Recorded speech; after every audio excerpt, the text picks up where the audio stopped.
Assalamu alaikum wa rahmatullahi wa barakatuh. Bismillah ar-Rahman ar-Rahim. Alhamdulillahi Rabbil Alameen. Wassalatu wassalamu ala Rasulih al-Kareem. Wa ala alihi wa sahbihi wa sallam tasliman kathira. So inshallah ta'ala, we're going to go ahead now and we're going to kind of talk about his personality and some of the things that that distinguished him as a person. Now obviously, with every one of these companions, you're going to find that they were deeply impacted by the Quran, that they were people that had a deep fear of Allah subhanahu wa ta'ala. And we also mentioned the going out in battle. So we mentioned with the previous companions, when it comes to Abdullah ibn Umar radiallahu ta'ala anhu, he fought in the major battles, all of the major battles of the Sahaba, in the conquest of Sham, of Iraq, of Basra, Persia, the conquest of Egypt, and of course fighting into where modern day Turkey is. He was part of all of those battles. So he's someone that was, because of his stature as well, he had a lot to give in that regard as well. But when it comes to his personality now, because I think that's what I want to focus on, inshallah ta'ala, before we get back to the historical part of this. Tawus al-Kaysan radiallahu ta'ala anhu. Now if you guys remember when we talked about Tawus, this is the great student of Ibn Abbas radiallahu ta'ala anhu. Tawus really, he gives a beautiful statement that kind of shows the difference of personality here. He says, ما رأيت أورع من ابن عمر ولا أعلم من ابن عباس. ما رأيت أورع من ابن عمر ولا أعلم من ابن عباس.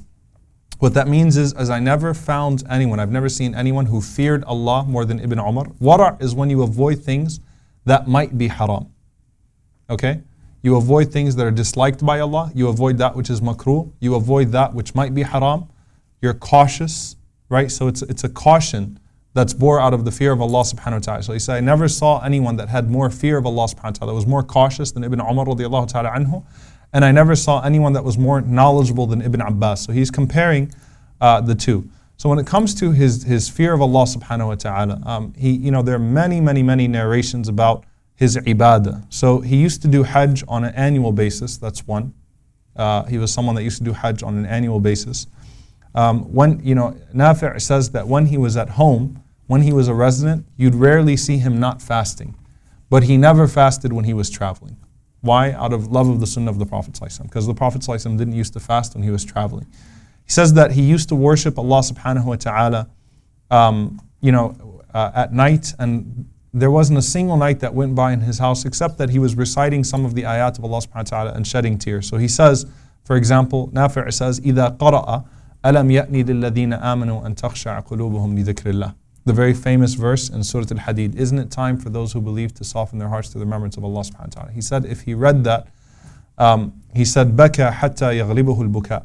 He would keep on crying until his crying basically overcame him and he wasn't able to finish that ayah. He says once, Nafi' radiallahu anhu says that once he asked for a small cup of water. So when the small cup of water was brought to him, he started to cry. So سألنا, we asked him, ما يبكيك, what is it that's making you cry?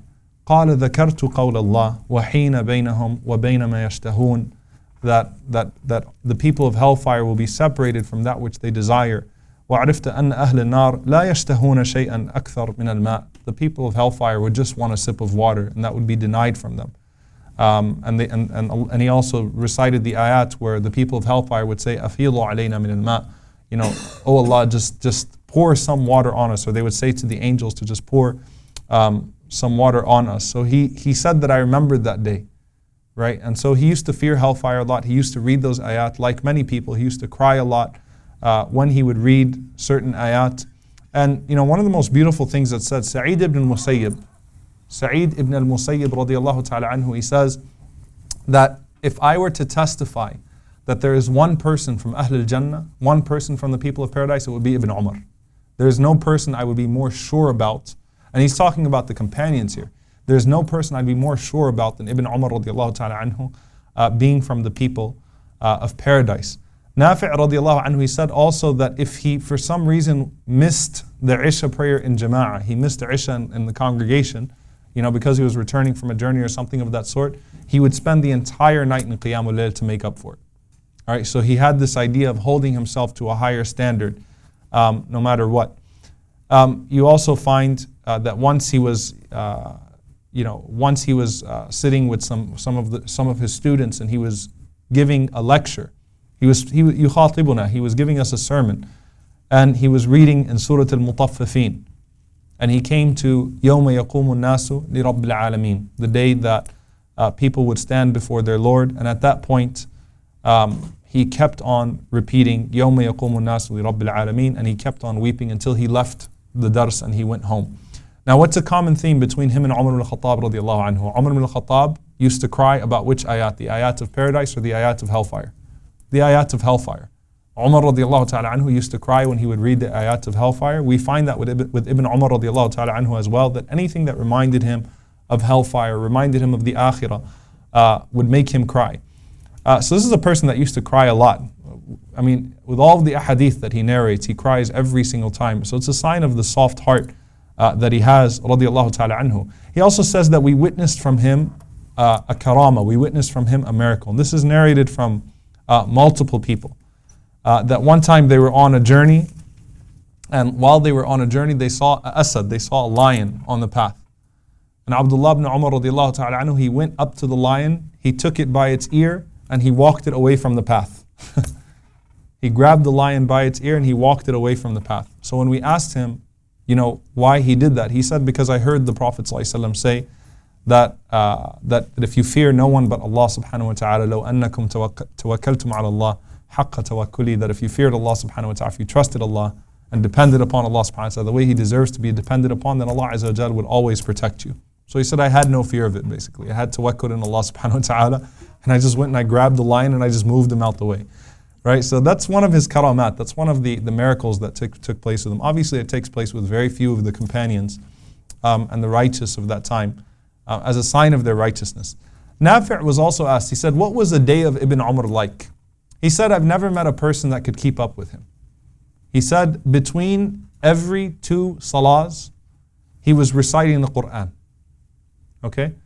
So between every 2 salahs, he was reciting the Quran. And he said, no work would stop him. So even as he was working, he would still be reciting the Quran. And he said that by the end of the day, he would have finished at least 1 recitation of it. Okay, he would start from the morning and he would keep on between the 2 salawat, keep on reciting the Quran, even as he went about during his day. يَبْدَأُ مِنْ أَلِفْ لَامْ مِيم. He starts off with أَلِفْ لَامْ مِيم ذَلِكَ الْكِتَابُ لَا رَيْبَ فِيهِ in the morning. And by the end of Salat al-Isha, by the end of the night, he gets to قُلْ أَعُوذُ بِرَبِّ النَّاسِ. So subhanAllah, he starts his day with it and he just keeps on going throughout the day. So he says no one would be able to keep up with Ibn Umar radiallahu ta'ala anhu. Ibn Umar radiallahu ta'ala anhu, he also, and because we talked about the fear that Ibn Abbas had with people that would memorize the Quran, but they wouldn't understand it. Ibn Umar radiallahu ta'ala anhu, he also says that the best of this ummah is the first of it. The best of this ummah is the first of it. Because the Prophet ﷺ said, خَيْرَ أُمَّتِي قَرْنِي. The best of my ummah is my generation. ثُمَّ الَّذِينَ يَلُونَهُمْ. And then those that come after and those that come after. So he said the best part of this ummah is the first of it. And he said they were the most righteous, but many of them could only memorize a few chapters of the Quran. Umar ibn al-Khattab took years to memorize Surah Al-Baqarah. Some narrations say Umar took 14 years to memorize Surah Al-Baqarah. Alright, they took their time memorizing the Quran. He said because it was heavy upon them. And they wanted to make sure as they memorized that they were acting upon that which they memorized. He said the last part of this ummah will find the Quran very light. So it would be frequently memorized, but very few people would possess any knowledge of it. SubhanAllah, I mean that's really once again, one of the Sahaba prophesizing about it. He said, both the child and the ajam and a non-Arab will easily be able to recite it. But they wouldn't understand the weight of the Quran. Right? So he says the Sahaba, the first part of this ummah, many of them were not hafadh, many of them memorized very little of the Quran, but it was heavy upon them. And so he mentions that as well. Now, one of the things that he's famous for is his humility now. His humility. And what's beautiful is that if and this is something, subhanAllah, that I noticed, if you look at Al-Adab al-Mufrad, the famous book of Al-Bukhari, Al-Adab al-Mufrad, which are narrations of manners and things of that sort, most of the narrations are from Ibn Umar radiallahu ta'ala anhu or about Ibn Umar. So he's someone that used to closely observe the adab of the Prophet ﷺ, the mannerisms of the Prophet ﷺ, and you'll find that most of the narrations about a companion are about him. Okay, they're actually mawquf, they're just about Ibn Umar radiallahu ta'ala anhu. So Ibn Umar radiallahu anhu, one of the first ahadith in Al-Adab al-Mufrad is Ibn Umar radiallahu ta'ala anhu saying, إِنَّ الْحَيَاءَ وَالْإِيمَانَ قُرِنَا جَمِيعًا فَإِذَا رُفِعَ أَحَدُهُمَا رُفِعَ الْآخَرِ. Okay, that modesty and faith, haya and iman, go together. They're tied together. If one of them is removed, the other one is removed as well. Ibn Umar radiallahu ta'ala anhu, he also says, so I'll just give you some of these narrations that show you his adab from Al-Adab al-Mufrad actually. Ibn Umar radiallahu ta'ala anhu, he narrates that Rasulullah sallallahu alayhi wa sallam says, لا يقيمن أحدكم أخاه ثم يجلس في مجلسه. That no one should make his brother stand up and then take his place. You know, you walk in and then someone gets up and says, you sit here. Rasulullah sallallahu alayhi wa sallam said, you should never do that. Don't ever make a person that's coming, don't ever make a person get up and give you his space. And Ibn Umar radiallahu ta'ala anhu, when he used to walk into a room, people would all sit down and they'd move out the way and he'd sit in his place. He wouldn't go to that place, he'd just sit where he entered from. Observing the hadith of the Prophet sallallahu alayhi wa sallam, out of his humility. Everyone would just kind of move out their way and say, you come sit here. He wouldn't sit in their place, observing the sunnah of the Prophet sallallahu alayhi wa sallam. Al-Bukhari, he also narrates that someone came to Ibn Umar and said, Ya khayr al-nas, wabna khayr al-nas. O best of people and the son of the best of people. Ibn Umar radiallahu anhu responded, Ma ana bi khayr al-nas, wala ana bi ibni khayr al-nas. He said, I'm not the best of people, nor am I the son of the best of people. He says, Innama ana rajulun min ibadillah, arjullah wa akhafu. He said, I'm just another Muslim, another one of the servants of Allah. I wish for Allah subhanahu wa ta'ala's forgiveness and I'm afraid of Him. Wallahi lan tazalu bil rajuli hatta tuhliku. And he said, you people won't stop praising a person until you destroy his sincerity. And so Ibn Umar radiallahu anhu, he narrates the hadith, and the incident in which this hadith is narrated is pretty funny. Someone came to Ibn Umar and started praising him. He picked up dirt and he threw it at him. And he said, why did you do that? He said, because the Prophet ﷺ said, when someone comes to you praising you in your face, pick up dirt and throw it at him. It's actually a hadith. Make him stop. So Ibn Umar actually applied that. He didn't like people coming up to him and telling him how awesome he was. Okay, and if people would have walked up to him and tried to take a selfie with him, he probably would have smacked them. Right? That wasn't his thing. He didn't want people coming up to him and praising him all the time. Right? And he said, لا تزال بالرجل حتى تهلكه. You'll destroy a person's sincerity if you keep doing that. Okay? And even, subhanAllah, we mentioned his son Bilal. There is a hadith that's narrated by Salim, the son of Abdullah. He says that a poet was praising Bilal and he said, the Bilal of Abdullah is better than any other Bilal. Ibn Umar radiallahu ta'ala anhu said, you're a liar. The Bilal of Rasulullah is the best of Bilals. The Bilal of Rasulullah sallallahu alaihi wasallam. He didn't want people putting him on that pedestal or his family or in any way possible. And he didn't want people treating him differently. Mujahid, rahimahullah ta'ala, Mujahid, the great student of Ibn Abbas. Mujahid was a freed slave of Ibn Abbas. We mentioned him, right? Mujahid says, صَحِبْتُ Ibn Umar fi safar لِأَخْدِمُ. He said, I once went on a journey with Ibn Umar just to serve him. He says, فَكَانَ يَخْدُمُنِي أَكْثَرُ. But he was serving me the whole time. I couldn't do anything about it. He was serving me the whole time. Ibn Shihab az-Zuhri, he says that one time Ibn Umar radiallahu ta'ala anhu was about to curse a slave. There was a slave that ran into him, bumped into him, and he was about to utter a curse word. He felt so bad about it that he freed the man. It wasn't his own servant, someone else. He set the man free because he felt so bad and he apologized to the man because he was about to curse him. Zayd ibn Aslam radiallahu ta'ala anhu, he said, I saw someone walk in and curse Abdullah ibn Umar radiallahu ta'ala anhu, and Ibn Umar just sat there and looked at him. And when the man finished, Ibn Umar radiallahu ta'ala anhu said, Ana wa akhi Asim, me and my brother Asim, we don't curse, we don't fight, we don't argue with people. Me and my brother Asim, we're not that type. Because people were shocked that he didn't respond. There are many different things, and subhanAllah, in his personal life. Ibn Umar radiallahu ta'ala anhu, because I think this is important as well. Ibn Umar radiallahu ta'ala anhu was divorced from one of his wives. This is other than the first one that Umar radiallahu ta'ala anhu told him to. And it's clear from the narration that she did something. Right? That she was in the wrong and she did something. And so people would come and they would ask him to say, like, what do you have to say about her? And he said, I have nothing but good to say about her. And they said, yeah, but didn't she do this and didn't she do that? And he got upset. He stood up and he said, أَلَا تَسْمَعُ, haven't you heard the statement of Allah subhanahu wa ta'ala, وَلَا تَنْسَوَا الْفَضْلَ بَيْنَكُمْ, don't forget the good things between you. Right? Don't forget the things between you. So subhanAllah, even He didn't use it as an opportunity. He showed adab even with his ex-wife, which is very, very, very rare today, with an ex-wife or an ex-husband. He showed that. So it wasn't something that was just to the public. Bashir ibn Yasar radiallahu anhu says, and this is also narrated in Adab al-Mufrad, he says, ما كان أحد يبدأ أو يبدر ابن عمر بالسلام. No one could precede Ibn Umar or get ahead of him with salam, meaning he was always the first person to say salamu alaikum to someone. No one had to catch him to say salam. And in fact, that's one of his highlights in his character, is his saying salam to people. Right, saying salam to people. The Prophet ﷺ said one of the signs of the Day of Judgment is what? That people only say salam to people that they know.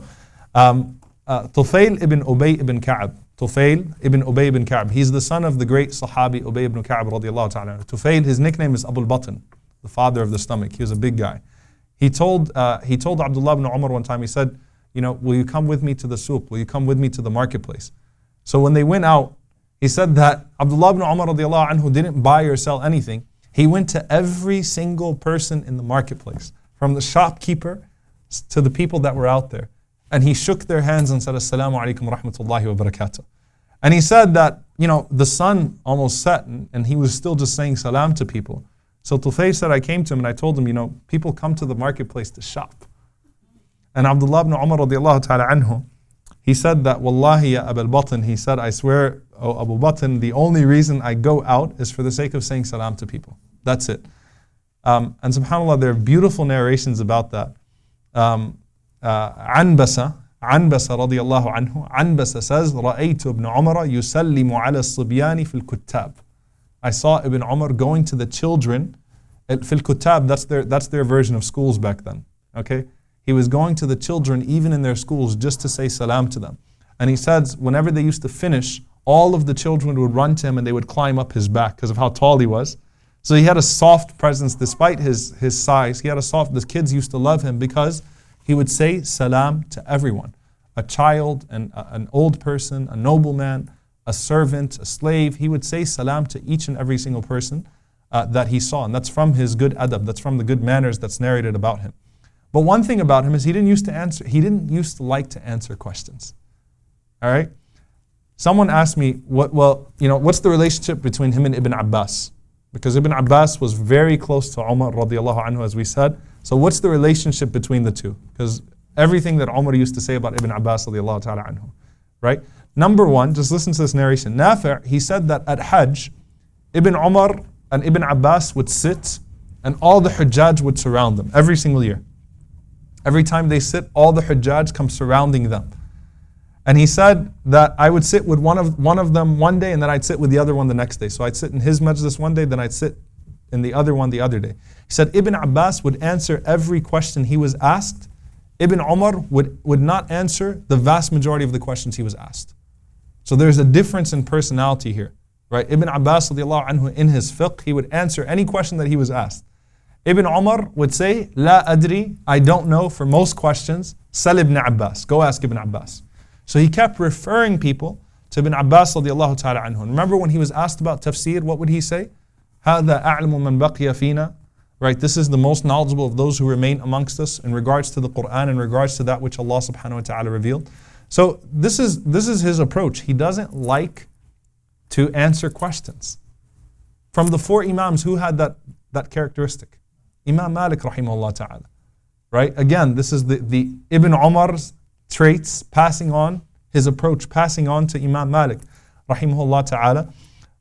So I'll tell you, one man came from Iraq to ask Abdullah ibn Umar radiallahu ta'ala anhu about a serious issue. Ibn Umar responded, La adri, I don't know.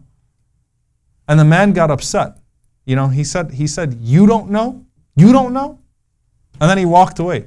So Ibn Umar radiallahu ta'ala anhu, he held his hands like this and he was happy. And he said, Su'ila ibn Umar. Ibn Umar was asked, وَقَالَ لَا أَدْرِي. And he said, I don't know. I don't know what the guy's problem is. I don't know. I don't want to answer the guy. And he was, what he's saying is like, Alhamdulillah, I didn't answer him with something that I don't know because I don't want to give him an answer that I don't know. So he has a famous statement. And this statement it's narrated in many of the books of hadith actually. It's narrated in Abu Dawood. It's narrated في تاريخ البغدادي fi Daraqutni, and all of these books, because it's a very beautiful, it's a powerful statement, it's a methodology. He says knowledge is three types. Al-ilmu thalatha. Knowledge is three types.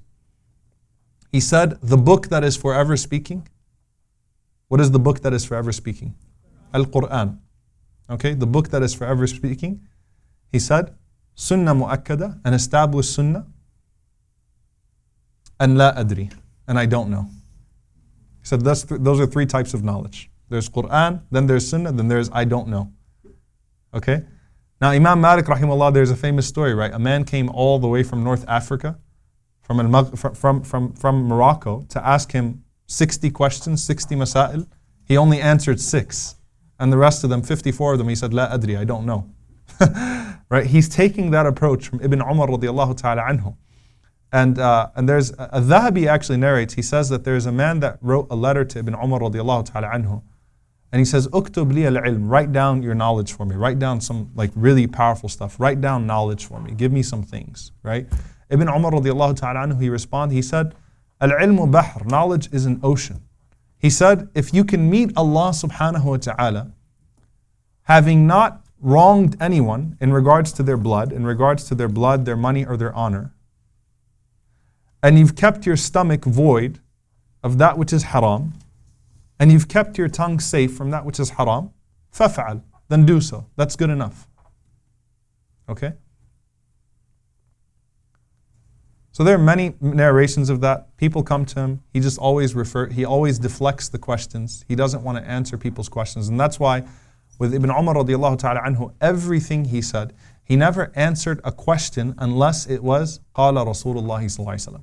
Okay, so that's the way that he's described. The only questions he answered were the ones where he could directly say, there's a hadith, Qala Rasulullah sallallahu alaihi wasallam. As far as going deep into things and ijtihad, go ask Ibn Abbas, leave me alone. I don't want to have anything to do with that. Okay, and this is an approach that was amongst the ulama as well, amongst the imams as well. It's a difference in methodology, and it's an acceptable difference in methodology. Now, let's move on to his own personal zuhd, his asceticism, his zuhd. Jabir ibn Abdullah radiallahu ta'ala anhu, he says about the companions, he says, none of us experienced the dunya except that it tarnished him, except for Abdullah ibn Umar. None of the Sahaba, none of us experienced it after the death of the Prophet ﷺ, except that it had an effect on him, a negative effect on him, except for Abdullah ibn Umar radiallahu ta'ala anhu. So he lived a very, very humble, simple life, just like his father. Okay? Maymun ibn Mahran says that I visited the house of Ibn Umar, and he said, I noticed that the value of all of the combined contents of his house would not equal the price of a shawl. Alright, so he didn't have much furniture, he didn't have much to eat, he lived a very humble, simple lifestyle. And there is even a man once came from Iraq, and he gave him a gift, and he said, what is this gift? He said that it's al-jawarish. Jawarish are laxatives. Why it would be a gift, Allahu A'lam, right? But I guess back then, that's like, here's your gift, here's your Imodium or your Pepto-Bismol as a hadiyah, right? So he gave him a gift. He said, what is this? He said, Jawarish. He said, what is Jawarish? He said, it helps you digest your food better. He says, I haven't filled my stomach in 40 years. What am I going to do with this? All right. What did Aisha radiallahu anha say in that regard? Because we see a lot of the food type. And this is a saying from Ibn Umar radiallahu anhu. He said, from the day I became Muslim, I've never once ate to my fill. From the day I became Muslim, I never once ate to my fill. Meaning as a child. Aisha radiallahu anha, what does she say? She says, أول بدعة حدثت في الإسلام بعد موت رسول الله صلى الله عليه وسلم الشبع. So the first bid'ah that appeared amongst the Sahaba after the death of the Prophet صلى الله عليه وسلم was people eating to their fill. The Sahaba didn't used to eat to their fill, right? And that's something that's part of tazkiyah. It's something that we all have to try to apply, right? Not to eat until you're full. Don't stuff yourself. You eat to function, you eat to get by, you eat healthy portions, but don't eat to your fill. It's actually, Aisha calls it the first bid'ah, the first innovation in Islam. So Abdullah ibn Umar radiallahu ta'ala anhu, that was also something that he was noted for, that he used to eat very little. He used to wear, harsh garments. He didn't used to wear. So Ibn Abbas radiallahu anhu, on the other hand, this is the rahmah, by the way, the mercy of studying these different companions, their personalities. Ibn Abbas used to wear really nice clothes, right? Ibn Umar did not used to wear nice clothes. Okay, he used to wear rough clothes. And someone gave him a garment from Khurasan, and he said, this is a garment from Khurasan, it's a gift. He said, he felt it and he said, is this silk? He said, no, it's cotton. He said, yeah, but I fear that if I wear it, I'm going to become prideful. It's too soft for me. So these companions had different, different approaches to these things. Ibn Abbas wears the nice clothes. Ibn Umar radiallahu anhu, out of his wara', out of his fear of Allah subhanahu wa ta'ala, and out of his just safety and caution, he never wanted to be in that situation.